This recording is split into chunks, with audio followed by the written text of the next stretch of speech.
My whole life, I've always been the nice guy. Always been the one that was overlooked and ignored.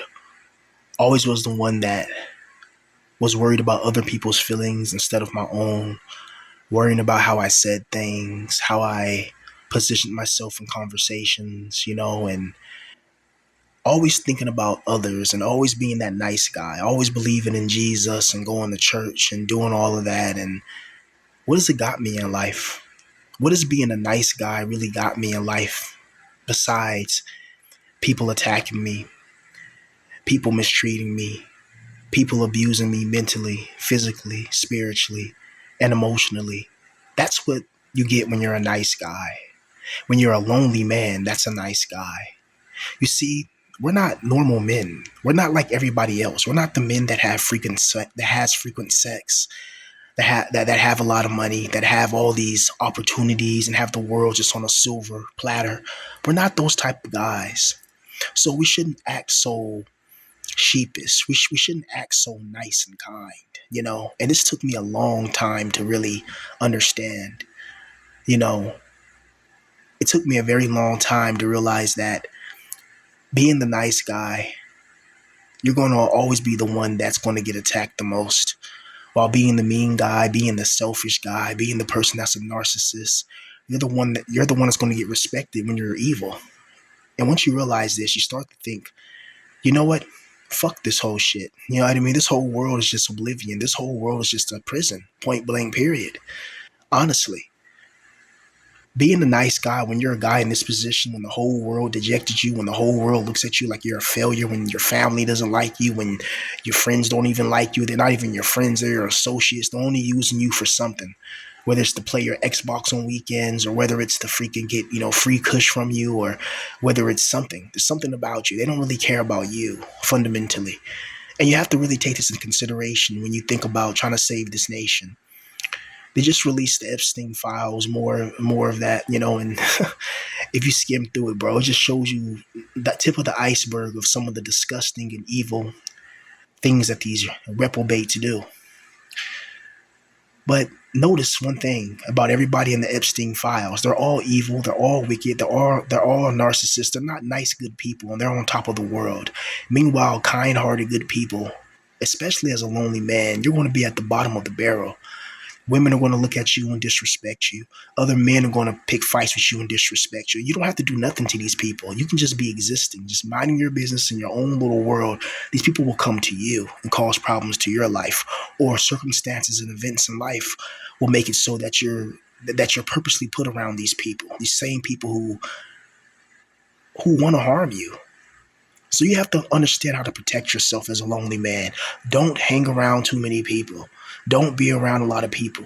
Don't listen to these people saying, oh, all you do is stay in your room all day and do that. If you can stay in your room all day and make money, you're fine. Because the less interaction you have with people as a lonely guy, the more better your life is going to be. But the more interaction you have as a lonely guy, especially if you don't have any woman, you see, having a woman makes you acceptable in society's eyes. When you're a lonely man and you don't have a woman, everybody around you treats you different. And when you become a certain age, your mother starts asking you, why ain't you married yet?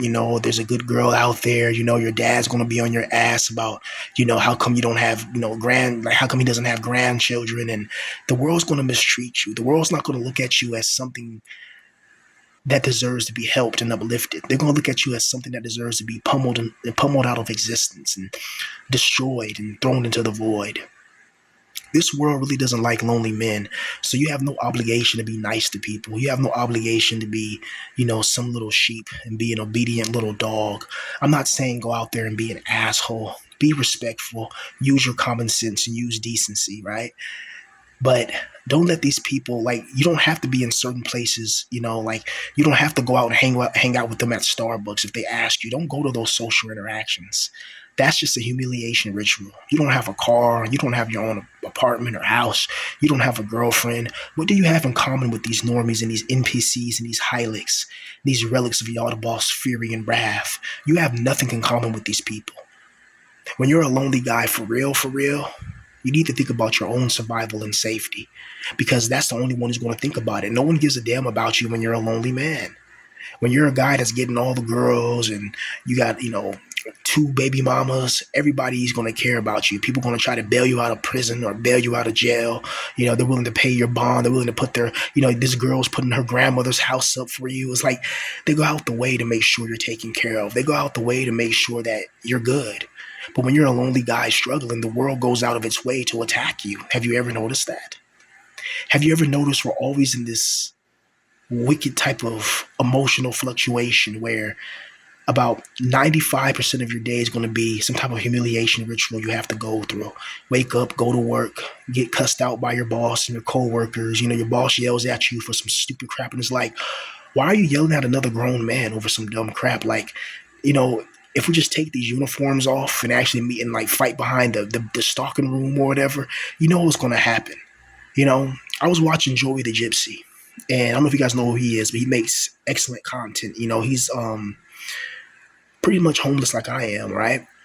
But he lives inside of his car and he just got a new car or whatever. But he was just talking about how like the regular 9 to 5 is just not for him. He had to find his own path in life.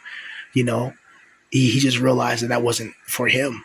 And for some of us, we're going to have to find that path because the 9 to 5 is what's going to break you mentally and physically and spiritually. You're going to have to find some type of hustle.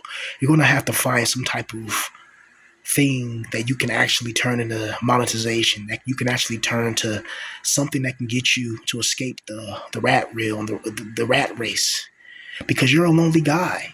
No one cares about you. When you just go to your 9 to 5, they're going to pick on you. They're going to talk about you. They're going to eventually want to gossip with you, because the more you work with your coworkers, right, eventually they're going to start asking questions. Do you have a girlfriend? Are you married? Do you have any kids? And if you're under the age of 25, they'll say, okay, that's fine. You're going to, you still got time. But when you're 26, 28, 29, in your early 30s, that's when people are going to start making fun of you. That's when people are going to start asking these weird questions. That's when they're going to start looking at you funny, like you've done something, and people, they'll come at you like you owe them money or something. Like, it's just ridiculous how this world treats lonely guys, and they expect you to always be nice. Being a lonely guy that's a nice person, you're always bending over backwards for other people. You're being respectful and courteous. And meanwhile, these people don't give a shit about you. They treat you like crap. They treat you like gum on the bottom of their shoe. That's how they treat you. They don't treat you with any respect or decency. So you're gonna have to learn how to make money without being involved with people. It sounds impossible, but I know people right now on YouTube who make $15,000 selling beats online. Like, these are just, and they're not even famous. They make 15 grand selling beats to random strangers online, and it's like, damn, that's inspirational for somebody like me. My dream job is a job where I don't have to interact with people, you know what I mean? Or interact with people as little as possible. Because the more you interact with people, the more that people are wanting to attack you, the more opportunities you give them. You've been through a lot of hell in your life. You've been through the isolation. You've been through the psychological damnation. You've been through people betraying you. You've been through the people talking about you, people who should have had your back, that in your weakest and lowest time, they decided to attack you when you're emotionally devastated. They decided to attack you. And then they wonder why life ain't going their way. First of all, this life ain't meant to go people's way. The God of this world has favorites. If he wants to bless you, he'll bless you to be a millionaire. If he wants to bless you, he'll put the girl in your life. If this God really wants to help you, he can easily help you.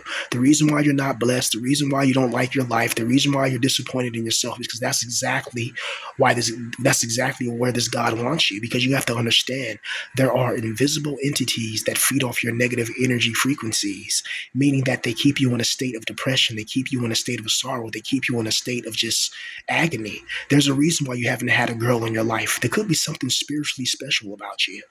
Spiritually special, meaning that your soul, there's something about you, it's just different than all the normies and the NPCs in a good way, and we have to take that in consideration and consolidation when we think about our situation that we're facing and what we're placed in. We're placed in an internal hell realm. We're placed in some type of evil, sadistic, twisted requiem, where the good souls are destroyed. The good people are not treated right, and that's brutal, and it's just obnoxious. But being a nice guy in this time and age, when everybody's becoming more selfish, everybody's becoming more evil, that's going to break you, man. Now, let's be real. Tell me about the last time, just think to yourself, that you were nice to somebody and you got screwed over. You were kind, you were considerate, you respected them, and they still didn't see, they didn't take, they had so much hatred for you in their heart and their eyes. They didn't even take your kindness for any, for any type of sympathy. Like they didn't care. They seen you in a bad position in life and they still attacked you. And they attacked you mercilessly. And they did it with gleeful joy, and they laughed at your pain. They laughed at your suffering. They went on the phone and talked to you with their friends on the phone about you, calling you a loser and a failure. Meanwhile, they're talking about you. When you're at your job and they're snickering and they're laughing at you because you look weird or you're ugly or you're just not an attractive male and you can't attract females, you got to understand that these people are demons. These people are wicked and sadistic, and they're Hylics. They're sent there in your life on purpose to cause you pain. There's nothing in your life is an accident. It's not your fault you're a loser. It's not your fault you're a failure. It's not. The real loser and the real failure is the God of this world, who couldn't even keep his heavens in order. That's why there was rebellion in the heavens, right? Or the false heavens, because we know this is Yaldabaoth, the demiurge, you know, because any good God, when you have infinite space, infinite time, infinite realities, you're telling me that this universe is too small for everybody to be successful, for everybody to live out their dreams, for everybody to have a good woman in her life. The universe is that small that we all can have anything that we really want in this world. What kind of universe is that then? That's not a universe that I want to be a part of. I'm tired of being the nice guy, and this is how villains are born. This is how the good guy, turns bad. I think Rihanna had her first album was Good Girl Goes Bad, a good girl turns bad or something like that. But that's how it happens in this world. First, you start off as a kind, nice person, and then people take advantage of that. People keep attacking you. People keep fucking with you. And they do it on purpose. They know it's not an accident that they're messing with you. They know exactly what they're doing. That's the crazy part. These people are not doing this just on some accident. They know they're messing with you. They know what they're doing is disrespectful. They know they're insulting your intelligence. Because if you did the same thing to them, but the shoe was on the other foot, they wouldn't like it. They wouldn't like being screwed up. If the God of this world had to be a human, he wouldn't like imagine if we get to do to the God of this world what he does to us. We put him inside of a flesh prison where he has to eat, he has to, poop, you have to pee, you have to find food, you got to find water, you got to work a job you don't want and all that. Do you think this God would survive in our shoes? No, he would never survive in our shoes. This God he wouldn't know what to do. And then we get to manipulate this God's emotions from the shadows, This God would go insane. That's why I think we're stronger than this God. This God, tell me, what has this God been through? Has he ever been Has he ever been poor? Has he ever been in poverty? Has he ever had sickness? Has he ever seen somebody he loved pass away and you can never see him or talk to him again? This God is a spoiled brat and a spoiled child. That's these archons as a total. This is a reptilian, evil, fallen angel blood race or fallen archon race. This we don't live in a good universe, guys, or a good world or a good existence. We don't. Out of all the existences that exist in the world, we had to be born in this one. What kind of bullshit is that, right? What kind of bullshit is that? Out of all the existences we could have been born into, I'd rather be born into an anime dimension. When I watch anime, bro, like a really good anime, sometimes I pretend that I'm the main protagonist. I pretend I'm the main character in that anime.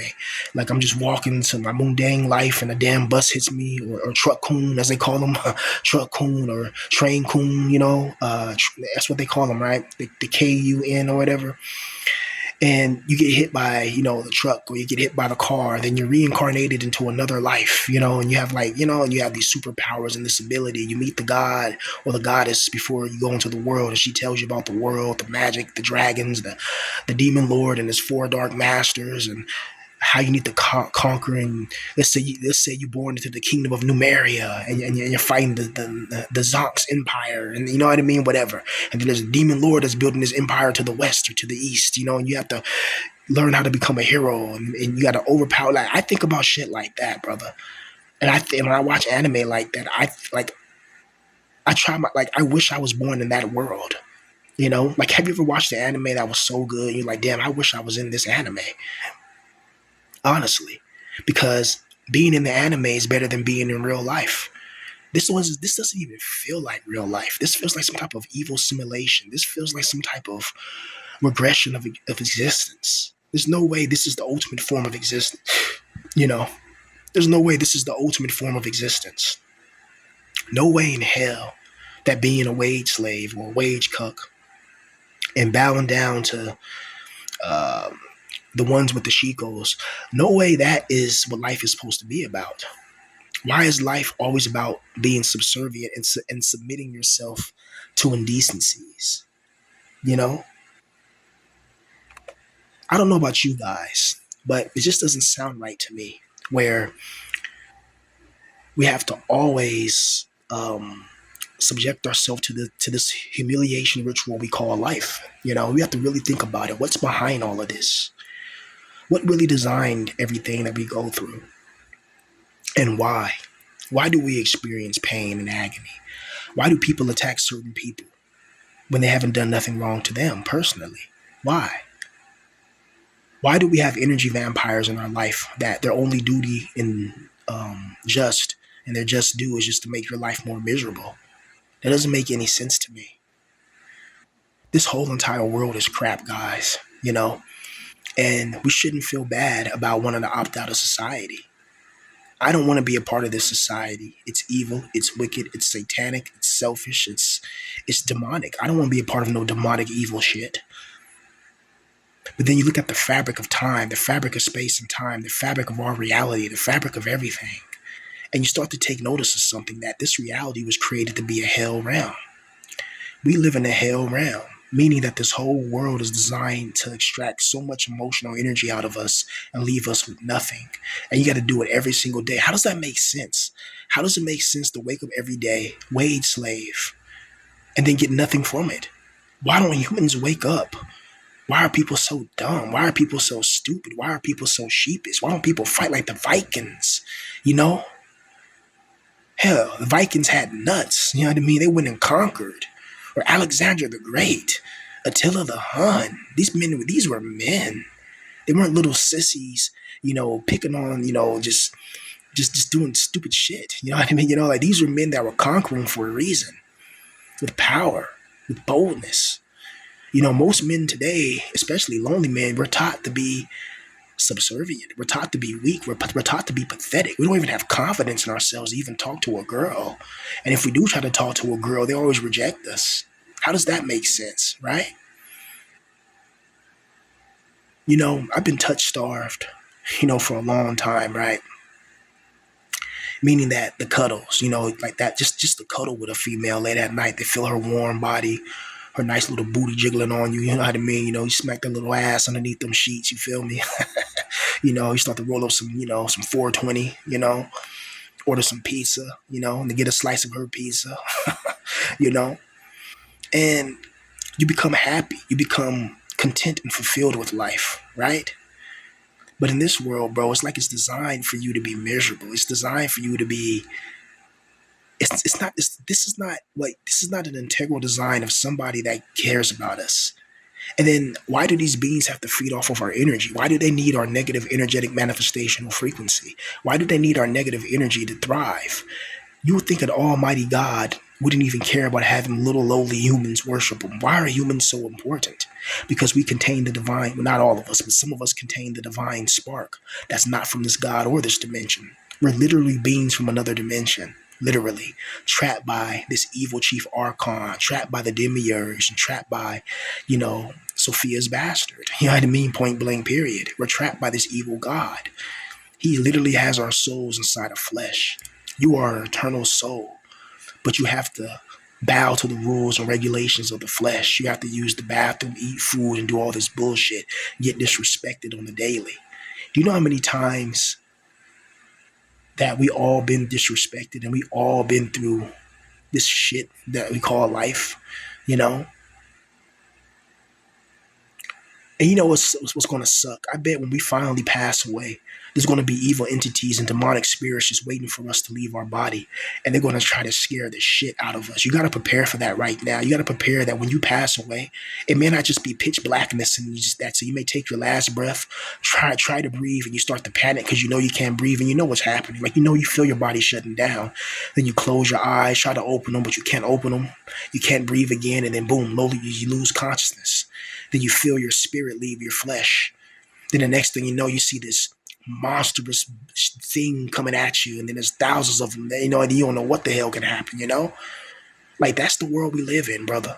You know, it's not going to be a peaceful transition for the most of us. If our life wasn't peaceful, you think, you know, when we pass away, it's going to be peaceful? I think it's going to be some utopia and some heaven, you know? And people talk about Jesus and this, but you've never met Jesus. How do you love somebody that you've never met?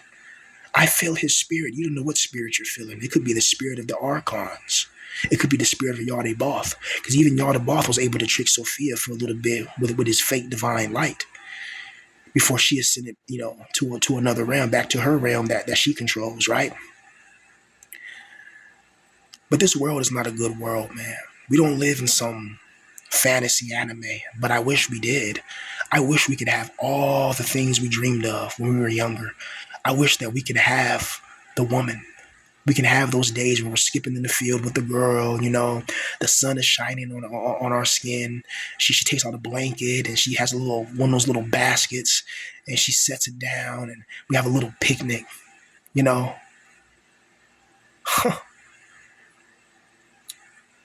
We sit there. She got her little summer dress on. You know, she pull out some peanut butter and jelly sandwiches or some ham sandwiches or, you know, some food. She put out a little joint. Like, she like, yeah, I know you like this. I'm like, hey, baby, you know I like the smoke and I like the screw like bunny rabbits, you know. And then she like, you know, she kind of looks at you, give you that smirk.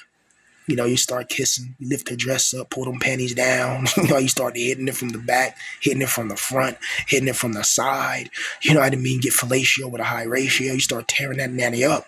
You know, you feel that wetness, that gooiness, that warmness. You're like, hell yeah, this is what I've been missing out on, right? This world wants us miserable. And there's no doubt about it. The God of this world, or whoever created this, he wants us to suffer. And it's apparent. If you take off the blinders, people are still trying to pray. It's like, what are you praying to? You will pray to a God this psychotic? He's a murderer. This God is not on your side. He's on the side of injustice. There's a reason why the poor have never been helped. There's a reason why this God of the Bible, or this entity, is evil. You can go to church all you want, but he's not going to help you out. You can keep on praying and praying, and this happens, that happens. It's not like, bro, your life is the way is that your life is exactly the way this God wanted. Your life is not an accident. It's no accident that you're a loser and a failure. It's no accident that you're lonely with no woman. It's no accident that you're poor. It's no accident that you can actually rap, but yet you didn't make it. But Kendrick Lamar did. You know, you love making beats and making music, but you didn't make it. But, you know, Taz Taylor, you know, made it. You know what I mean? You know? But when you try to replicate and do what they did, you never get no success. Like, you think, like, just there's something that's a hindrance. You know, like earlier today, bro, I'll give an example real quick before I finish this up. Earlier today, you know, I was working on this little melody, right? And then FL Studio did something that it never does before. Like, it did like this, like everybody knows that, you know, the digital audio workstations, you know, sometimes they freeze. Even Ableton does it from time to time, but not as bad as FL. And so it starts to freeze up and mess up. And I'm like, what the hell is going on? And like these weird like patterns came. I'm like, what the hell? Like this is something that's like I've had freezes and hacks and stuff like that and before, but this is like something that was new. And I noticed that before I made the beat, I was actually in a good mood. I wanted to create a batch of beats, you know, and just I was in a good mood, you know. And next thing you know, they started acting weird, you know. So I just calmly. I noticed when I calmed down, like I noticed I didn't give it no attention. I just got up and walked away. Then I came back when I wasn't emotional, and then it started working perfectly fine. So there was something trying to manipulate my energy, manipulate my mind in that moment, so I can spiral and go out of control. This is the world we live in, man. You know, we live in an evil world. We live in a sadistic, twisted, wicked world. We live in a world that wants us to fail. Look how the government system's designed.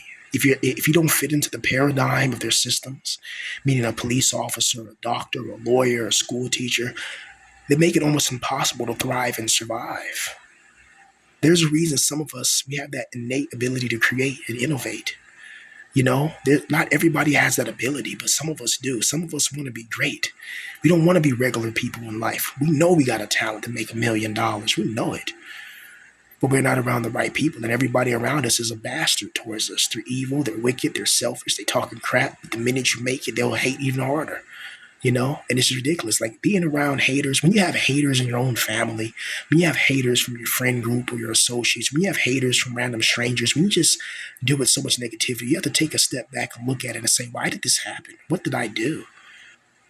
It's like you didn't do anything. You're just being loose farm. We're in the hell realm where the purpose of the realm is to make you, is to put you through so much crap, put you through insanity, put you through dark calamities, put you through pain and agony, just so they can feed off your divine spark, your soul. Something is feeding off of our souls and it needs to stop. I'm sick of it.